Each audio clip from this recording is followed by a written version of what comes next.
Olá, gente. Esse é mais um vídeo sobre RPG, né? E eu queria contar um pouco da minha experiência com esse jogo aqui, que talvez tenha sido o primeiro grande sucesso do RPG no Brasil, né? Isso, assim, relativo à limitação do que seria um grande sucesso dentro do RPG, né? Que é um hobby de nicho. Essa aqui é a segunda edição do jogo Vampiro à Máscara, né? Foi publicado aqui no Brasil pela editora Devi.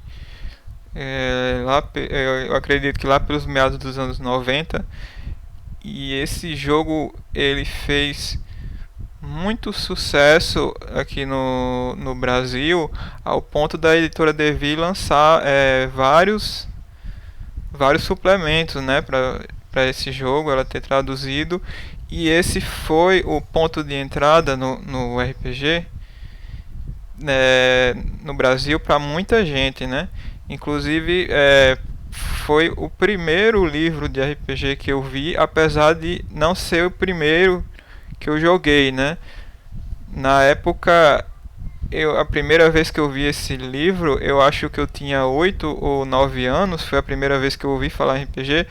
E assim, eu não entendi nada e eu queria muito entender, mas só que o livro esse livro tem umas mais de 200 páginas e ele é grande. Eu acho que para uma criança de fora a temática dele que é meio pesada, né? E assim, para uma criança não dava para você entrar no jogo, né, dessa forma, assim, era muito difícil, né? Eu acredito que parte do sucesso desse jogo no Brasil é porque ele foi lançado, digamos, num contexto favorável à temática dele, né? Porque no final dos anos 80, que acho que ainda pegou os anos 90, a gente tem o auge daquela do movimento cultura gótica, né? Aquela coisa de se vestir de preto, de escutar algum tipo de música, algum tipo de rock ou música mais dançante assim, né? Tipo, Depeche Mode, esse tipo de coisa. E também nos anos 90 a gente tem, por exemplo, a novela Vamp no Brasil, né? Que a gente tá aí com a foto, que era uma novela sobre vampiro. A gente tem também nessa década um filme que fez muito sucesso também sobre vampiros, que é a Entrevista com o Vampiro, que é uma adaptação de um romance da Anne Rice, né? Que é um filme muito bem feito. Eu acho que até hoje, né, você assiste, é um filme que ainda é bem feito e provavelmente um dos melhores filmes sobre vampiros já feito, né? E nós temos também nessa década de 90 nos quadrinhos o auge do que seria esses anti-heróis, né? Que são esses super-heróis ou heróis que eles não se comportam bem como o Superman, né? Eles são o personagem principal, eles fazem algumas coisas boas, mas eles têm um código de conduta meio estranho para aquele tipo de herói clássico que a gente tá acostumado, né? Tipo, a gente tem como exemplo aí o Justiceiro, né? O da Marvel e o Spawn, né? Da Image Comics, aí que fez muito sucesso nessa década. Eu penso hoje em dia que se o Dungeons Dragons ele criou o RPG lá em 74, 75, né, lá nos Estados Unidos, o que criou não sei, eu acho que alguém vai achar exagerado, né? O que criou o RPG no Brasil foi essa edição de Vampiro à Máscara, porque assim, muita gente conheceu o jogo por causa dessa edição e o impacto desse jogo ele é definitivo no que forma na forma do jogador brasileiro jogar até hoje. Porque você vê que o Dungeons Dragons ele tem aquela relação bem próxima com o jogo de tabuleiro, o jogo de miniaturas, né? Que ele surge como uma modificação do jogo de miniatura, né, lá nos anos 70. E portanto o jogador norte-americano, por exemplo, ele já tinha muito essa ligação no RPG de usar miniaturas e mapas e essa coisa que o pessoal chama de prop, né? cenários, esse tipo de coisa. Não estou dizendo que todo jogador lá fora ele seja dessa forma, mas assim, eu noto que o Dungeons and Dragons ele meio que sempre teve essa ligação com os jogos de miniatura, né? E o Vampiro, que é um jogo posterior, ele já é daquela leva de jogos que já é mais desgarrada dessa coisa do jogo de miniatura, de combate de miniatura, do wargame, né? Ele é mais ligado no que se chama de teatro da mente, daquela coisa de você jogar só com a imaginação e os dados, né, e a ficha, e não ter mapas e você que ficar contando medindo a movimentação com a miniatura em um mapa quadriculado, entendeu? O jogo não tem nada a ver com isso praticamente.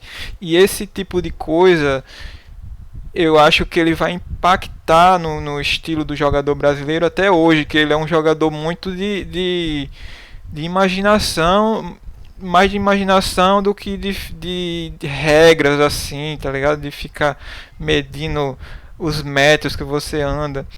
Apesar de que isso no Brasil ter mudado um pouco com digamos, a queda de popularidade de Vampiro depois que o Dungeons Dragons terceira edição ele começou a crescer por aqui, né?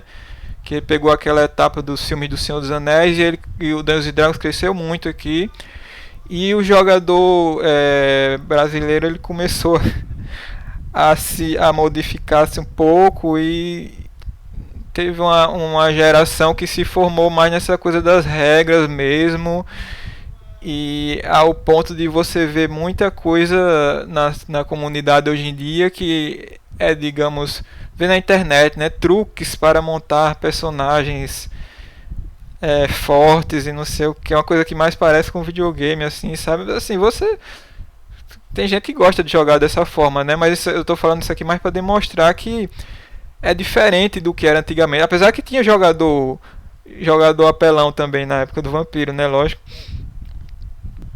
Eu ainda não expliquei direito o que é o Vampiro, né? Sobre o que é, eu devia ter explicado no começo, mas vou explicar agora. O Vampiro é um jogo onde você interpreta o monstro, né? Os jogadores interpretam os vampiros no nosso tempo, né? Na nossa idade moderna, aqui contemporânea. E o interessante do Vampiro, né? É que você pode jogá-lo na sua própria cidade, né? Digamos. Então ele já poupa o esforço de você ter que ficar imaginando ou saber como seria um mundo medieval fantástico, né? Tinha essa facilidade para quem estava começando, né? E aí quando você faz o personagem, você escolhe entre clãs que são tipo os arquétipos de vampiro que você vê nas histórias de ficção, nas lendas, nos filmes. Tem aquele vampiro que é mais dominador, misterioso, tem o vampiro artista, né? Tem o punk, brigão, e dentro desses clãs você vai ter aquela parte que, digamos assim, vamos reconhecer que é uma das partes mais legais do jogo, que são as disciplinas, né? Que são, digamos, os superpoderes dos vampiros, né? Tipo, ficar invisível, controlar a mente das outras pessoas, se transformar em morcego, lobo, névoa, esse tipo de coisa que os jogadores adoram, né? E a arte desse jogo é uma coisa fantástica, né, gente? É uma arte que realmente dá vontade de você jogar, né? De você mergulhar naquele mundo, né? Você vê essa coisa gótica, misteriosa, bem de acordo com o tempo que ele foi lançado mesmo.